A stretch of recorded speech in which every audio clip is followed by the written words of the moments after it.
لیکن یہ کہ امام مہدی کی حکومت قائم کرنے کے لیے کون لوگ آئیں گے؟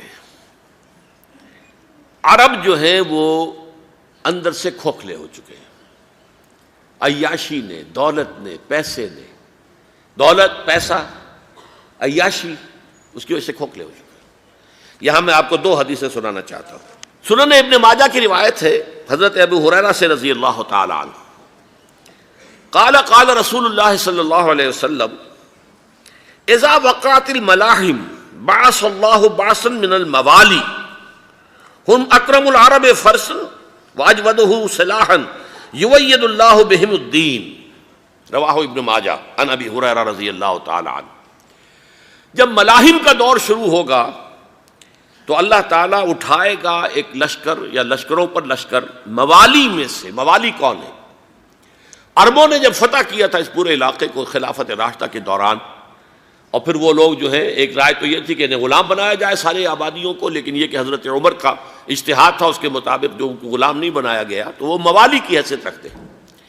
عربوں میں دم نہیں ہے، موالی میں سے لشکر اٹھیں گے کہ جو در حقیقت حضرت مہدی کی حکومت کو قائم کریں گے۔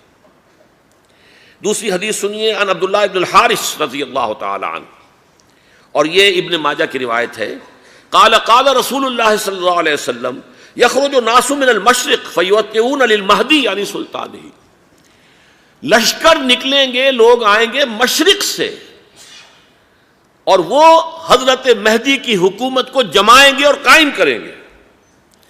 اب ذرا نوٹ کیجئے کہ جزیرہ نما عرب کے مشرق میں کون سے ملک ہیں؟ تین: ایران، افغانستان، پاکستان۔ یہ تین سالڈ مسلم ممالک، مسلم آبادی اکثریت۔ ویسے تو یہ کہ آگے ہندوستان میں 20 کروڑ مسلمان ہیں، لیکن وہ 20 کروڑ جو ہے وہ تو 80 کروڑ کے اندر تحلیل ہو جاتے ہیں غیر مسلموں میں، لیکن یہاں جو معاملہ ہے یہ غالب اکثریت کے۔ ان میں سے ایران کا معاملہ جہاں تک ہے، نمبر 1 یہ کہ وہ شیعہ عقائد کے حصار میں بند ہے، اس سے ادھر ادھر ہونا اس کے لیے ممکن نہیں۔ حدیث میں یہ بھی آتا کہ اصفہان سے 70,000 یہودی دجال کا ساتھ دیں گے۔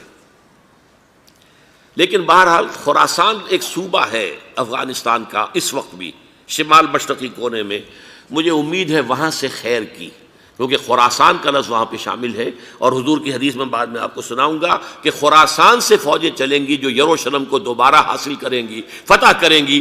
جیسے پہلے یروشلم کھویا عربوں نے تھا، دوبارہ حاصل کیا تھا کرد نے، کرد خون صلاح الدین ایوبی رحمۃ اللہ علیہ، ایسے اب پھر عربوں نے کھویا ہے، لیکن لینے والے خراسان سے لشکر آئیں گے۔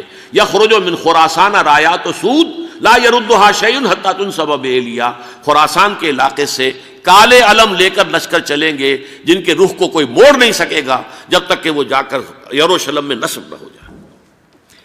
اس کے بعد نام آتا ہے پاکستان کا۔ یہ ہے میری اور آپ کی داستان، اور یہ ہے سبب جس کی وجہ سے کہ میں آپ سے یہ گفتگو کر رہا ہوں۔ اصل میں تو کس لیے؟ محض ایک علمی استفادہ، محض اپنی بات آراء کو ظاہر کرنے کا شوق نہیں، بلکہ یہ کہ اپنی ذمہ داری ہم پہچانیں کہ ہم کس مقام پر کھڑے ہیں۔ دیکھیے، اس پاکستان کے بارے میں یا ہندوستان کے بارے میں علامہ اقبال نے کہا تھا اپنے ترانہ ملی میں، میر عرب کو آئی ٹھنڈی ہوا جہاں سے، میرا وطن وہی ہے، میرا وطن وہی ہے۔ اور مجھے بتایا گیا کہ سنن ابی داؤد میں یہ روایت موجود ہے کہ حضور نے فرمایا کہ ہندوستان کی طرف سے مجھے ٹھنڈی ہوا آتی، اگرچہ مجھے وہ حدیث ابھی نہیں ملی ہے، لیکن حزب التحریر کا ایک کارڈ مجھے ملا تھا، تو اس میں اس حدیث کا اور اس میں ابو داؤد کا روایت کا حوالہ موجود تھا۔ لیکن میں جو چیز آپ کو بتا چکا ہوں وہ یہ کہ الف ثانی کا پورا تجدیدی کارنامہ اس ہندوستان کی سرزمین میں ہوا۔ مجدد الف ثانی شیخ احمد سرندی، شاہ ولی اللہ دہلوی، سید احمد بریلوی، وہ تو ہمارے پاکستان میں آ کر جو ہے ان کا خون جذب ہوا ارض پاکستان میں۔ پھر شیخ الہند مولانا محمود حسن۔ تحریک خلافت چلی تو صرف ہندوستان میں چلی اور کہیں نہیں چلی۔ آزادی کی تحریک چلی پوری دنیا میں، وہ نیشنلزم کی بنیاد پر چلی، ملے نیشنلزم، عرب نیشنلزم، ترک نیشنلزم۔ ہمارے ہاں چلی تو اسلام کے نام پر، پاکستان کا مطلب کیا؟ لا الہ الا اللہ۔ پھر پاکستان قائم ہوا معجزے کے طور پر، بلکہ نازل ہوا ہے لیلۃ القدر میں، انا انزلناہ فی لیلۃ القدر، جیسے قرآن نازل ہوا لیلۃ القدر میں، یہ پاکستان بھی نازل ہوا لیلۃ القدر میں۔ اس کا برقرار رہنا ابھی تک معجزہ ہے۔ ہندو یہ سمجھتا تھا، کانگریس سمجھتی تھی کہ جھٹپٹ ختم ہو جائے گا۔ پھر یہ کہ اس کا قرارداد مقاصد کا پاس ہو جانا، مزید بھی اور اضافی دفعات دستور میں آ جانا، اب کمرشل انٹرسٹ کو ربا قرار دے کر حرام قرار دینا، یہ سارے لینڈ مارکس ہیں کہ جو اشارہ کر رہے ہیں کسی چیز کی طرف، معاملہ کدھر جا رہا ہے۔ پھر یہ کہ یہ جو 14ویں صدی کے مجدد تھے شیخ الہند، اس کے بعد سے کچھ ایسی شخصیتیں عظیم پیدا ہوئی ہیں ہند میں، جن کو میں سمجھتا ہوں کہ 14ویں صدی کے مجدد اور 15ویں صدی کے مجدد کے درمیان یہ 15ویں صدی کے مجدد کی راہ کو سیدھا کرنے والے، جیسے کہ حضرت یحییٰ نے کہا تھا میں تو آنے والے کا راستہ سیدھا کر رہا ہوں حضرت عیسیٰ کے لیے، ایسے ہی 15ویں صدی کے لیے امام مہدی کے لیے راستہ صاف کرنے والے سب سے پہلے علامہ اقبال، جنہوں نے اسلام کا تصور دین کی حیثیت سے دوبارہ زندہ کیا ہے، ورنہ اسلام ایک مذہب کی شکل اختیار کر چکا تھا۔ پھر مولانا مودودی، مولانا ابوالکلام آزاد حکومت الہیہ کے نعرے کے ساتھ میدان میں آئے۔ یہ اقبال نے جو تصور پیش کیا تھا اس پر عملی جد و جہد کے لیے حزب اللہ قائم ہوئی۔ نوٹ کر لیجئے 11 برس کا فرق ہے عمر کا علامہ اقبال کے اور ابوالکلام کے، اور 1913 میں جب حزب اللہ قائم کی ہے اس وقت علامہ اقبال کی ملی شاعری اپنے عروج کو پہنچ چکی تھی۔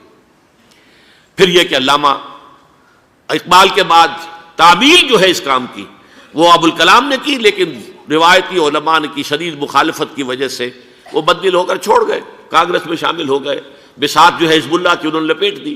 پھر مولانا مودودی آئے، انہوں نے وہ ڈور جو ہے اس کا سرا تھاما، جماعت اسلامی قائم کی حکومت الہیہ ہی کے قیام کے لیے۔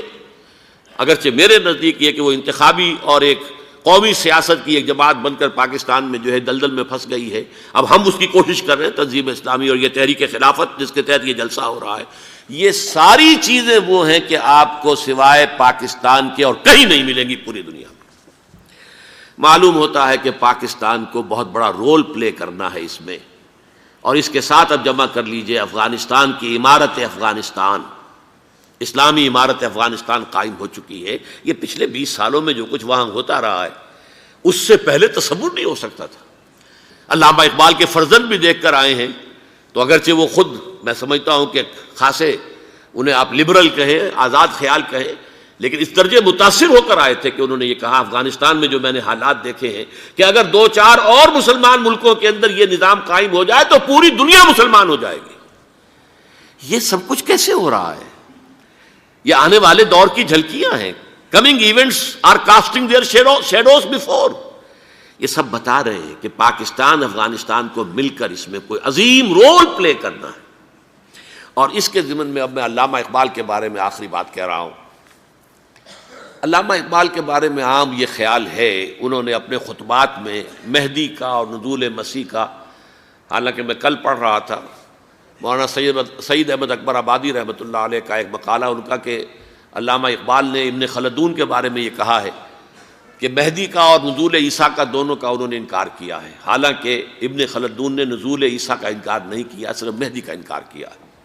بہرحال علامہ اقبال نے خطبات میں انکار کیا ہے، لیکن یہ کہ اپنی شاعری کے اندر میں چیلنج کرتا ہوں کسی بڑے سے بڑے اقبال شناس کو، ان کا یہ شعر ذرا سنیے: خضر وقت از خلوت دشت حجاز آید بروں، کارواں زی وادی دور و دراز آید بروں۔